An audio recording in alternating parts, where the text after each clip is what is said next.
Hello, welcome to this emergency mini episode of Juicing the Numbers. I'm your host, Joshua Tracy, And I'm Corwin Heller.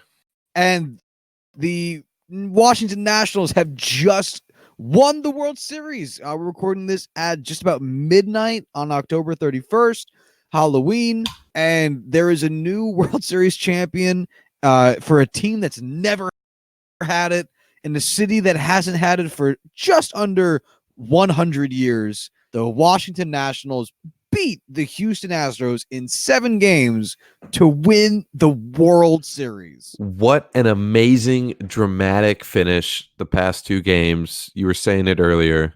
This has been tremendous.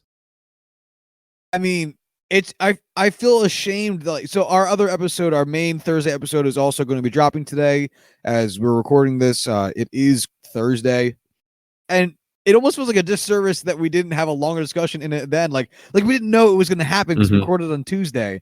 And oh my God, the 2 games of baseball that have been played since we recorded that episode have been 2 of the best games of this entire postseason. It's been absolutely electric.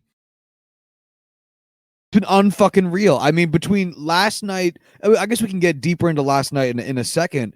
If we so choose, but between all of the drama surrounding Game 6 and the blown Trey Turner call led into this whole storyline coming into today. Just to rattle off the storylines coming in today. You have the blown call yesterday that didn't end up affecting the game, but was still a big factor. You had the fact that the home team hasn't won a single game in the entire World Series, which ended up holding true for this. And you have the Max Scherzer storyline coming into this game where he was scratched from his start in Game 5 due to basically paralysis, and then ended up pitching damn near the exact same stat line he had in Game 1 of this series, resulting in not a win for him as the win went to Patrick Corbin, but a win for the team, which is just tremendous. He hasn't looked great at all this World Series. We have to be honest. Like he really looked just absolutely tired from the start in this. Definitely wasn't completely 100% coming back from that shoulder. But he got the job done. I mean, only giving up 2 runs in what was it, 4 innings? You can't really ask for much more than that. 5 innings? You can't really ask for much more than that. Just to read off real quick the final pitching lines: Scherzer 5 innings, 7 hits, 2 runs, 4 walks, 3 strikeouts, 1 home run allowed. A gritty line, but ultimately a winning line. Although the actual winner, Patrick Corbin, 3 innings pitched, 2 hits, 0 runs, 0 walks, 3 strikeouts, and then Daniel Hudson picked up 2 strikeouts in 1 inning, got the save. Greinke ended up going 6.1 innings. 2 hits, 2 earned runs, 2 walks, 3 strikeouts, 1 home run allowed. Then Will Harris came in, pitched 0 innings, but allowed 1 run of his own and allowed an inherited runner from Greinke to score, which is that second run on Greinke's line. Then Osuna came in, 1.1 innings pitched, allowed another run.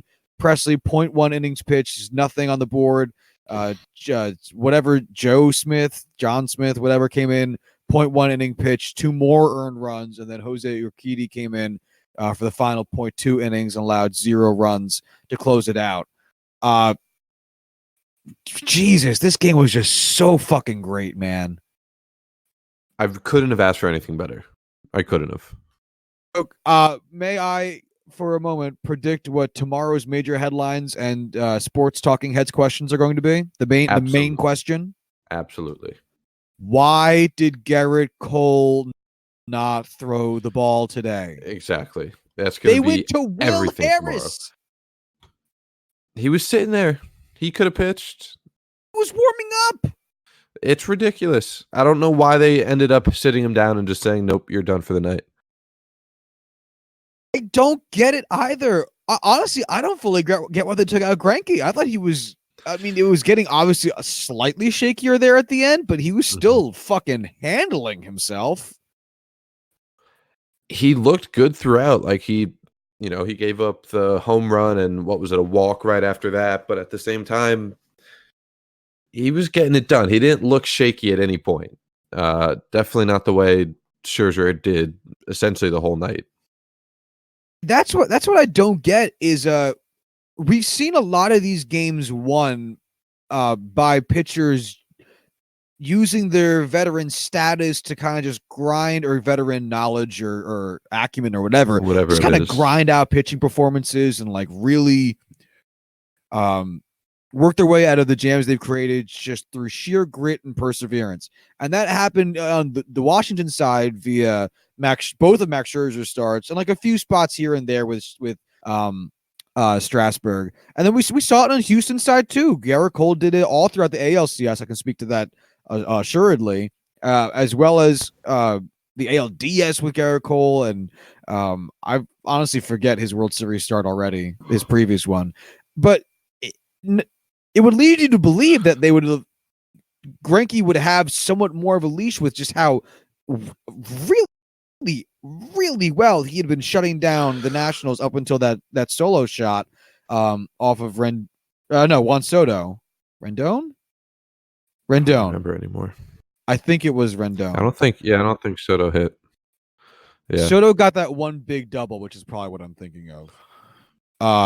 But yeah, I'm so surprised that if they took the ball out of Greinke's hands and gave it to Garrett Cole, you go, of course. But they took the ball out of Greinke's hands to give to Will Harris, which is like, at that point, just let him keep pitching. Like, this is insane.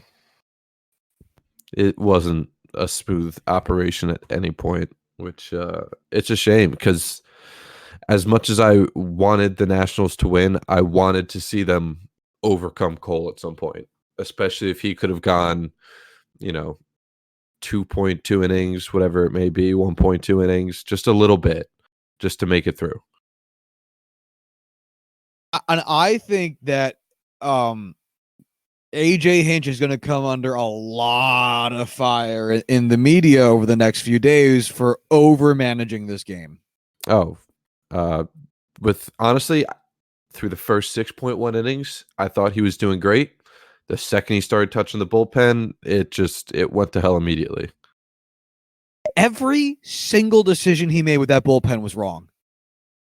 I don't know about every decision in the moment. I think bringing Osuna in early instead of waiting is fine. Obviously, I would have rather seen Cole coming in the first place, but if you were saving Cole to, say, close out the game, I get why you would bring in Ozuna there.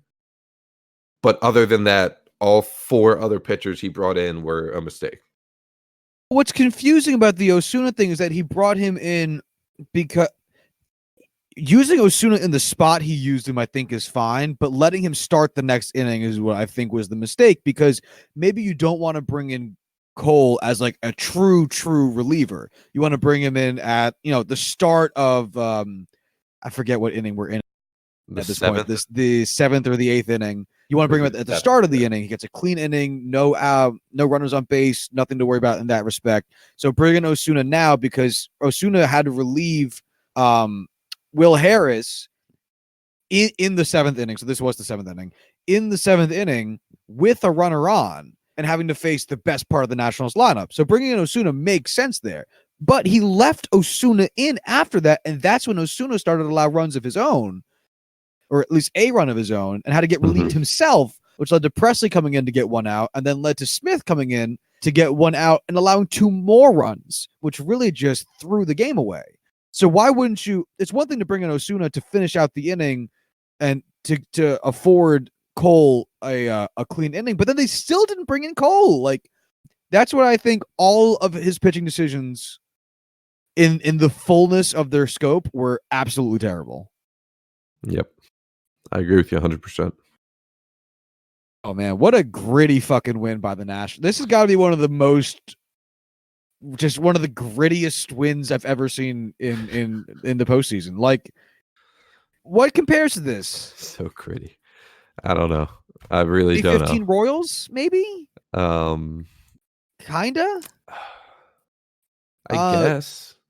But it's not like they were playing, the superstar Mets. Like, the Mets were they still weren't the best team in baseball that year. Yeah, no, they weren't. And that Royals team, like, I know it's the Royals as we think of them now, but that Royals team was fucking disgusting. Yeah. Even though they Um, were a wild card team, that team was really good, as what evidenced was by the it? fact they Alex went to 2 World Gordon, Series. Mike Moustakas, Eric Hosmer. Who was the fourth big name they had as a hitter? Um, Salvi It was like an Perez. outfielder. Oh, the outfielder. That actually is one of them. Yeah, I just don't remember the name. Yeah, it's going too far back in the memory bank there. Um. Oh, you So I know have a what's so question funny? for you. Go ahead. Oh, go for it. Go for it. No, No, no, no, no. no, You no, go. no. Please. Tell me yours. All right. Who gets MVP? Oh, I was about to. I've been waiting for it to actually happen live so we could talk about it, so I wouldn't have to answer this fucking question. If I'm the Nationals, Strasburg certainly has a compelling argument there. I think if you're going to Mhm. give it to a pitcher, Strasburg has to be the guy. I Um, agree. Corbin did I well, but still not well enough. And as much as you probably want to give it to Scherzer just because of his name and his persona, it's not Scherzer. Um, as Is a it Juan Soto batter, as a or is it batter, Rendon? it's got to be one of Rendon, Soto, or Eaton, because Eaton also had himself Yeah, a nice quietly. He series. quietly had a fantastic series, all things Yeah, considered. very under the radar, but like he did everything the team asked him to do, including some weird ass sack bunts and shit. Hmm. He hit very important home runs. He played defense as a person who stands there and plays defense does. Nothing wrong, nothing spectacular. I, I would probably, if I was to give it to a hitter, oh damn, that's so fucking tough. I'd probably have to give it to Rendon. Okay. Yeah, I am still biased, so I'm going to give it to Soto. But I don't think you're wrong for that. yeah, it's really one of those things where you could go either way or go with Strasburg, and I'm not going to put up an argument. And I'm hoping that they announce the winners soon so that we can get it Mhm. into this recording. I would hate to have to wait, um, so that we could get a I chance to am discuss it a now little bit. at my desk, so I don't have the game in front of me. So I'm just sitting on Twitter refreshing. I have the post game on, and I am just like staring at my phone trying to figure it all out. But it's also a shame because Baseball Reference's stats page obviously is not yet updated as this game has No. concluded moments ago. Um, do you have a defining moment for this game in particular for you? Oh man. Probably that solo homer to really kick things off for the Nats. I can't really think of anything else that would be a defining moment because it really didn't all come at once for them. Yeah, I'm having a tough time answering my own question as well. That is it's tough. Mm, I don't know. Yeah, I don't know. Maybe uh getting to Osuna there, that felt like a big moment Hmm. in the eighth, because that eighth was just brutal if you were an Astros fan. Oh, What for sure. do you think is the biggest takeaway from this World Series? Um, Best team in baseball getting beat by a wild card team. I don't know if it's really. I mean, it's awesome, but at no point did you ever feel like, oh, the Astros are blowing this. It's just kind of the Nationals have just come in and just pulled this out of a hat. I hope that's the takeaway because that's a great story. Yeah, the Nationals played out of their goddamn minds this World Series, which I think on the one hand speaks to how any baseball team can be good for a short stretch, but also speaks to how a few baseball teams can really catch fire at the right time, can really step up in Hmm. big moments. Like, the Orioles every now, if you give the Orioles 100 chances to beat the Dodgers, they'll beat the Dodgers, I don't know, maybe 30 times, which is like a lot. But, Hmm. 30% win percent's awful. But that's still 30 wins, And if you were to Right. group all 30 of those wins in 1 month, say October, like that's what you need to win a pennant. That's what you need to win the World Series. Yeah. But on the other hand, like this Nationals team played. They didn't just play like a wild card. They didn't just play like they won the. They played like they had the best record in baseball over the Astros and brought this shit down to the fucking wire and pulled it off. My God, it's just this is so impressive to me. I don't want to say that the Nationals wanted it more, but I felt like the Astros were putting like 100% into it, and the Nationals were putting like 150, like just so far above and beyond what they, you expect them to do, that they just forced it to happen. I have an NFL comp to this World Series. All right, let's hear it. Giants beating the Pats, the 18-1 season. I knew it was gonna happen, what it was gonna be, but yeah, like it feels exactly like that. Like they have a pretty mediocre but successful regular season, and then as In soon as a as the wild card. postseason hits, get in as a wild card, and then you just are unstoppable as a juggernaut through the entire postseason. Yeah. Oh man. Also, how about the fact that not a single game was won by the home team? It's so great. It's baseball, man. You don't expect this to happen, but you expect something like this to happen.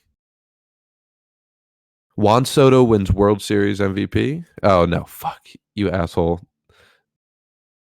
He's tweeting that, and then he put it as my prediction from earlier in this year. I do have it up right here. The Willys Most Valuable Player Award presented by Chevrolet goes to Steven Strasburg. Wow, love it. 2 starts, 2-0 record, 2.51 ERA, 14-3 strikeout to walk ratio.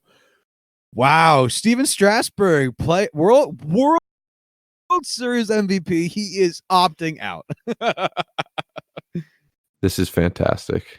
This is amazing. Go Strass. So it's not updated. So this number will only increase. Oh no, wait, I think this is updated. I think the stats are actually updated because I'm showing for the World Series Steven Strasburg 2 games, 2 starts, 2.51 ERA, 2 wins, 14.1 innings pitched. So I think this is updated. Steven Strasburg's win probability added 50. That's insane. Second most was Sean Doolittle at 35, and then third most was Max Scherzer at 8. That is insanely high. Doolittle being that high is one thing, but Scherzer being at 50 is huge. So right here, Yeah. MLB Stats just tweeted Steven Strasburg is the first #1 overall pick to win the World Series MVP. Also fucking bizarre. Baseball, man. It's baseball. That's so cool. Way to go, Strass. Oh, this makes me so happy. Do you want to go over any of those stats now, or do you want to save it for the final MLB episode we record later on? Let's save some more of these stats because it looks like some things are updated and some things are not. For instance, like I said, Strasburg stats are up to date, but Max Scherzer's are not. So there's definitely going to be some fluctuation. I think things are coming in. I think they're probably being entered now. So every time I refresh, this page might be different. But oh wow, could you imagine being an Astros fan? Like you bought tickets to all 4 games. No. Could you imagine being the Mattress Mac guy who put like $15 million on this bet for them to win? Yeah, but what he does, he hedges it, which is super smart.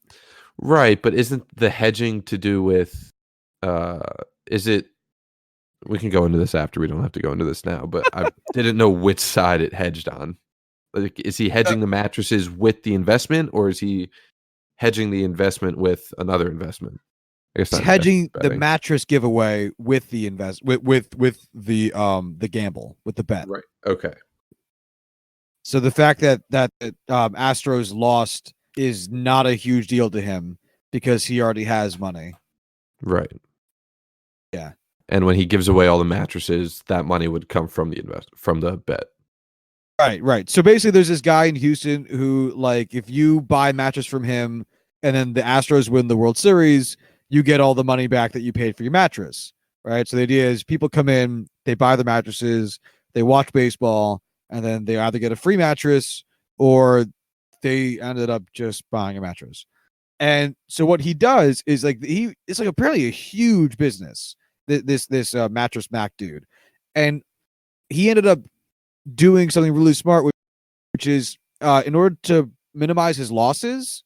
So if the Astros lose, he gets to keep all the money he made as normal as a business would work. If the Astros win, he's going to have to give away like millions of dollars worth of, well, not even worth of anything, millions of dollars because he's going to return people's money.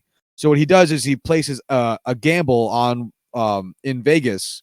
I think he said he actually flies to Las Vegas to do this in person at several different sports books and hedges his bet by making bets for the Astros. So if the Astros win, yes, he gives money away back to people who bought mattresses from him, but he also collects money from the gamble he made. So it's pretty smart. Not too bad for an old guy betting on baseball. In this final game, the Astros they left 10 runners on base, going 1 for 8 with runners in scoring position. The Nationals left 7 on base, going 2 for 9 with runners in scoring position. A marginal difference at the end of the game, but still decently impactful. The Astros seemingly always had runners on, especially in the Scherzer portion of this game, and just never was able to do anything with it. Very ALCS Yankees this year. Trey Turner still not present for the Nationals. It didn't end up mattering, but still not present. He will finish the World Series with a 429 OPS, lowest Pretty on the good. team. Yeah. Speaking of Trey Turner, do you want to briefly talk about what happened yesterday with him? Sure. You want to give a rundown of it first? Yeah. So basically, Yan Gomes was standing on first base. He had gotten a hit, and then Brad Peacock was pitching for the Astros. Trey Turner was at bat. Trey Turner executes basically what's a swinging bunt. A swinging bunt is when you actually swing the bat, like you're going to try to get a hit, but then the ball travels as far as a bunt would have. So it's called a swinging bunt. And Brad Peacock fields it, throws it to first. The ball gets by Gurriel. Gurriel's glove goes flying. Trey Turner crosses first base. He sees the ball had flown well past Gurriel. Rounds to take second. Yan Gomes moves over to third. However, home plate ump Sam Holbrook had decided that Trey Turner had run too far inside the line, the foul line, and that he had thus interfered with the play at first via the throw from Peacock to Gurriel, and that dubbed him out and put Yan Gomes back at first base. And instead of being second and third, no outs, it was first base only, runner on first, 1 out. And it was a huge controversy. It led to a whole bunch of a 4.5 minute delay where the umps were talking with the replay review booth back in New York, which was weird because you can't review this play. Joe Torre was there trying really hard to ignore Trey Turner saying things about him. I saw that. That was fantastic. It was fucking hilarious. Way to go, Trey Turner. And it was by and large bizarre, and it's become somewhat a divisive issue in the baseball community because people are saying by the letter of the law it's right. And my opinion is that by the letter of the law it's not right. And exactly. Even if it was, it's fucking stupid. And this is not the time nor place to demonstrate how well you know rules. Yeah, especially since so the whole thing is that by rule it's a judgment call, so there's no by the book. It's just whatever the ump is feeling when he sees it. And if you look at the play, he didn't do anything to interfere. He ran in a straight line from where he hit the ball to the base. He did what he could to get over, but he didn't interfere with the ball. Yeah, it was the Nationals tried to put the game under protest, which apparently they couldn't do because you can't protest over subjective calls like that one. And it was a fucking mess. It was Davey Martinez got tossed, rung up in between innings. At it in one of the angrier videos I've seen of late of a manager getting tossed. Made concerning by the fact that David Martinez did like very recently have a heart procedure in which he had to go to the hospital for some time. So seeing him out there losing his goddamn mind, I was like, "Oh no, Davey, sit down, Watching drink some tea." I think it was the bench coach or the third base coach, like getting in his way, trying to hold him back, just looking like Eric Flowers trying to stop Aaron Donald coming through him was hilarious. He was doing such a terrible job. Just real quick, because I just realized that this is a thing now. So imagine you're looking at the 2013 Tigers, right? You've got Justin Verlander, who I'm pretty sure won the MVP that year. I'm not entirely sure, but I don't care right now. And you got Max Scherzer, who's like he's really good. He's really good. He's not what he's going to become in Washington yet, but he's really good. And you got Anibal Sanchez, who like sometimes can be really good. It's like every now and then. And I looked at you and I said, Anibal Sanchez is going to win a World Series before Justin Verlander.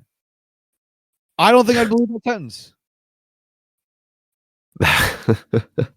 Piloted you in 2013 and said Justin Verlander is going to go to the. Oh no, wait! I keep forgetting Justin Verlander won it in 2017. All right, how about if I put it this way? Yeah, he just won it. Sanchez is going to beat Justin Verlander in the World Series. And didn't that team also have David Price on it, or not yet? Or I believe that team did have then. David Price on it. Yeah. God, they should have won a World Series.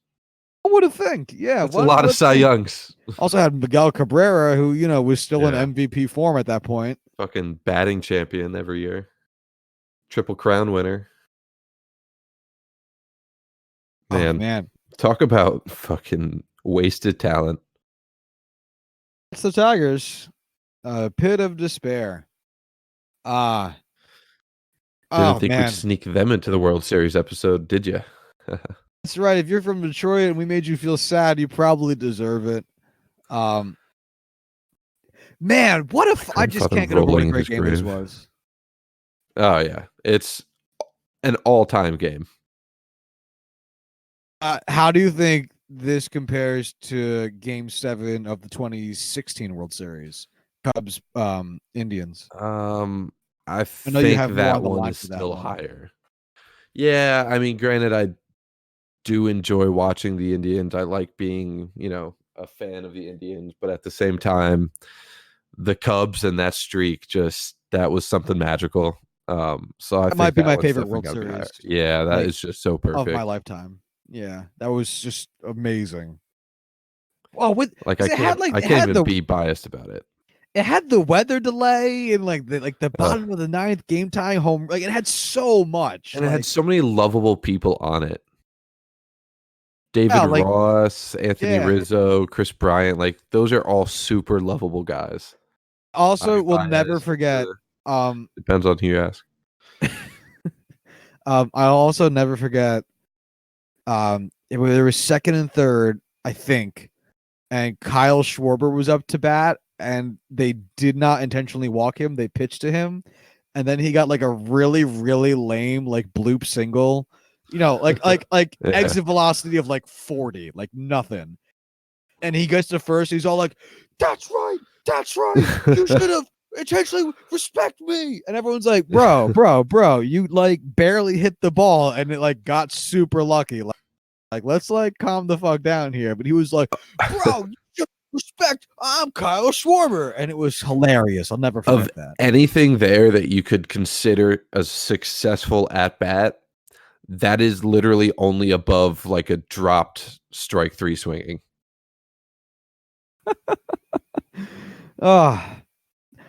This was a great I'm gonna miss series. It's gonna make me miss baseball for a little while. I had to keep telling myself that there's not a game on tomorrow. I had to Yeah, I keep telling know. myself, like, no, like, because when they didn't bring in Cole, I was like, well, maybe they wanted to like, rest up for tomorrow and have him start tomorrow. And I was like, no, Josh, no, there's not 9 You, games. There's only 7. Garrett Cole can try showing up for the stadium tomorrow. I can't tell you how great that's going to go. Hey guys, where's the Nationals? Oh, Garrett, Just we got some guy, bad news, pal. some guy sitting on the stoop, crying in his hands, just telling him, "Go home, go Brandon Taubman. home." Oh man, We signed no sooner. Fuck that guy. Anything else? No, I covered it all. I'm sure we'll do more on this in like a bit. I don't know, maybe the Monday episode or something. And But then we have the wrap up episode for all the predictions and awards and stuff, and true.